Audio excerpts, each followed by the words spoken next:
The system wants you to be tired, to have no time, to feel underfoot, to be passive, to feel impotent, to feel not capable enough.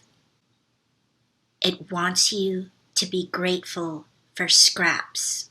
It wants you to console yourself with all the comforts it has sold you and can sell you.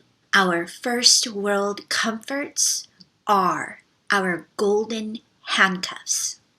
Our system's algorithm is to get progressive concessions from you. I'd like you to ponder your golden handcuffs. How to become an ally? How to become an active ally? Let's start with noticing our golden handcuffs.